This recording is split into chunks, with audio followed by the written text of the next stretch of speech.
Judul, Mari Jatuh Cinta. Novel, Assalamualaikum Cinta. Penulis, Naya R. Episode 7. Hari ini Amara dan keempat orang temannya berangkat ke Jakarta. Permohonan magang mereka telah disetujui pihak perusahaan. Kampus juga telah memberikan surat pengantar. Sebenarnya, Amara merasa sedih harus kembali berpisah dengan kedua orang tuanya. Baru juga mereka berkumpul seminggu, kini ia sudah harus meninggalkan keduanya lagi. Tetapi, papa dan mamanya berjanji akan sering-sering mengunjungi Amara nanti ke Jakarta. Pukul 11, mereka sampai di stasiun Gambir.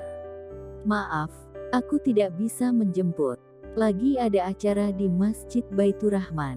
Tetapi, ada supir perusahaan tempat kalian magang yang akan menjemput. Perhatikan saja laki-laki yang membawa kertas dengan bertuliskan namamu. Amara membaca pesan dari Fahri dengan perasaan kecewa. Berarti di Jakarta laki-laki itu masih bekerja sebagai garin.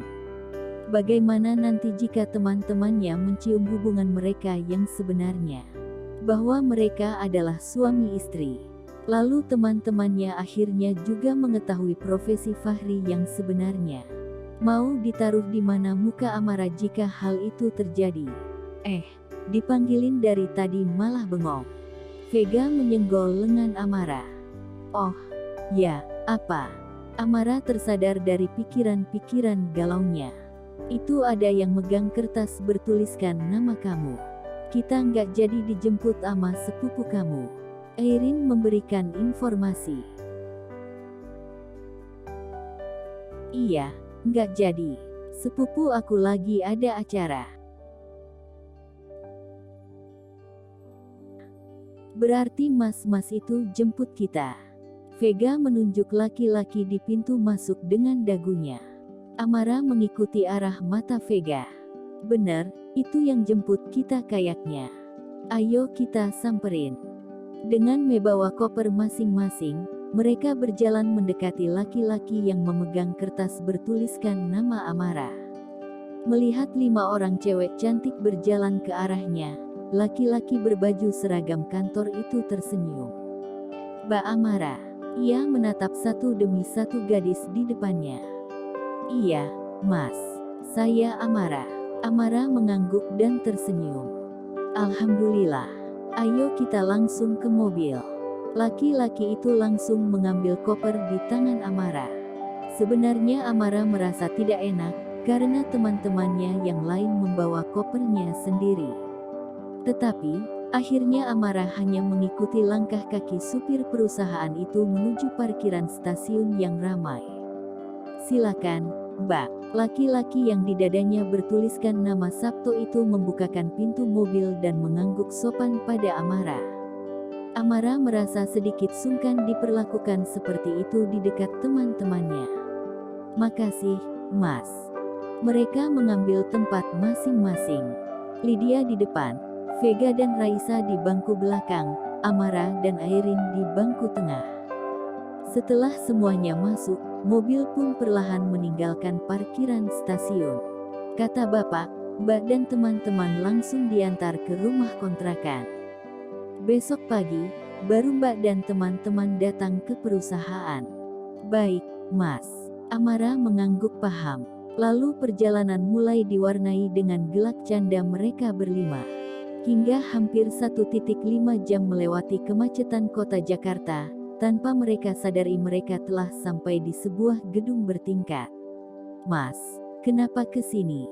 Katanya kita mau langsung ke rumah kontrakan. Amara memandang Sabto dengan perasaan bingung.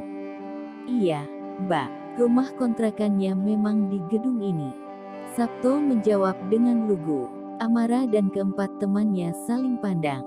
Ayo, Mbak, saya antar atas. Sabto telah mendorong koper Amira. Amira dan teman-temannya mengikuti langkah Sabto meski dalam hati mereka masih ragu, kemana laki-laki itu akan membawa mereka sebenarnya. Dengan menggunakan lift mereka sampai di lantai 7. Sabto membawa mereka melewati lorong sampai akhirnya laki-laki itu berdiri di depan pintu bernomor 723. Setelah menekan beberapa buah angka, pintu di depan mereka pun terbuka. "Silakan masuk, Mbak-mbak." Sabto mempersilakan dengan sopan. Mereka kembali saling pandang. Sepertinya ini apartemen mewah malah, bukan rumah kontrakan. "Maaf, Mas. Apa ini nggak salah?" Amara masih ragu untuk masuk. "Tidak, Mbak. Ini memang fasilitas kantor. Biasanya untuk para staf. Tetapi, karena kebetulan sedang kosong, maka Mbak-mbak boleh menempatinya selama magang di perusahaan Andromeda Group." Sabto memberikan penjelasan yang membuat Amara dan teman-temannya menarik napas lega. "Alhamdulillah. Pemilik perusahaannya baik banget, ya, Mas." Amara melengkah masuk diiringin teman-temannya. "Iya, Mbak. Bos yang sekarang paham agama, Mbak. Jadi banyak kemudahan dan keberkahan yang didapatkan oleh para pegawai." Oh, Amara dan teman-temannya langsung merasa simpati. "Kalau sudah nggak ada yang dibutuhkan lagi, saya pamit, ya, Mbak. Bahan makanan sudah lengkap di kulkas. Mbak-mbak bisa masak kalau mau."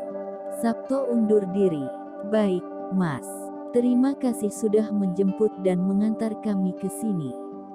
"Sama-sama, Mbak. Oh, ya, ini kode kunci pintu, Mbak." Sabto mengulurkan kartu kecil yang berisi beberapa buah angka. Amara menerimanya dan menyimpannya di tas dompet. Setelah Sabto pergi, mereka berlima segera mengeksplorasi seluruh ruangan.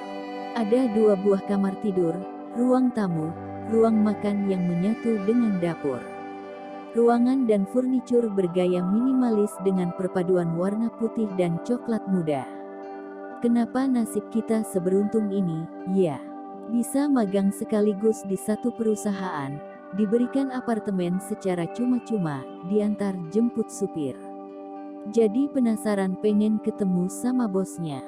Kira-kira seperti apa, ya, dia?" Lydia mengambil tempat duduk di sofa. Mereka ikut duduk di depan Lydia. "Bener yang punya perusahaan teman sepupu kamu, Amara?" Vega menatap Amara penuh selidik. "Ya, katanya begitu. Kali aja masih lajang, ya.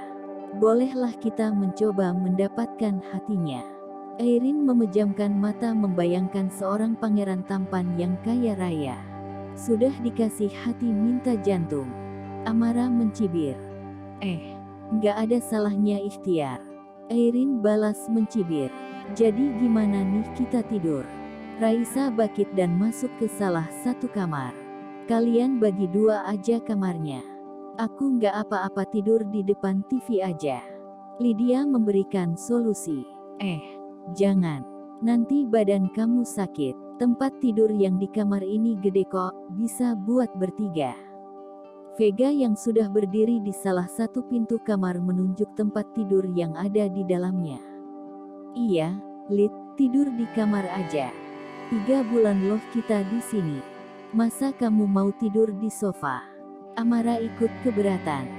"Asal tinggal di apartemen, aku nggak masalah mau tidur di dapur sekalian." Lydia terbahak. Yang lain ikutan ngakak mendengar ucapan Lydia. Mereka lalu memasukkan koper ke dalam kamar masing-masing.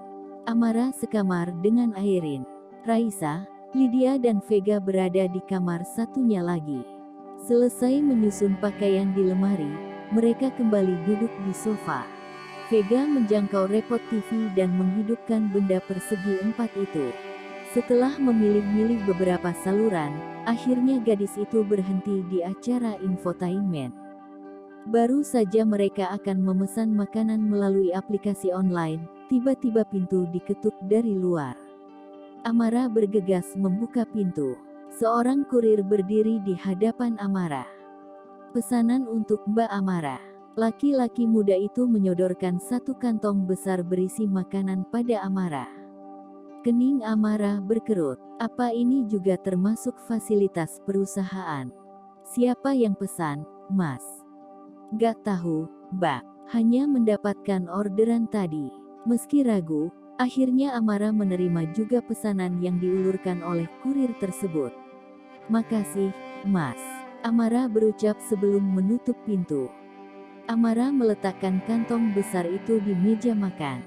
Teman-temannya langsung datang menyerbu. Isinya 5 buah nasi kotak dari sebuah rumah makan Padang. Mereka kembali saling tatap, hingga akhirnya sama-sama tersenyum penuh kebahagiaan. Keberuntungan demi keberuntungan seperti tidak henti menghampiri mereka. Kalau sepupu kamu kerja di mana, Amara? Vega bertanya ketika mereka sudah mulai menyantap makan siang mereka.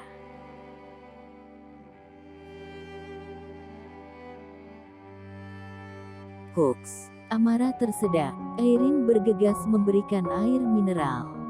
Makannya pelan-pelan. Gadis cantik itu menepuk-nepuk punggung Amara lembut. Amara hanya mengangguk. Ia sedang memikirkan jawaban yang akan diberikannya pada Vega. Bersambung dulu ya, sahabat Arif Yohamar. Jangan lupa like, komen dan subscribe channel ini. Matur nuwun, terima kasih, thank you. Gumawo.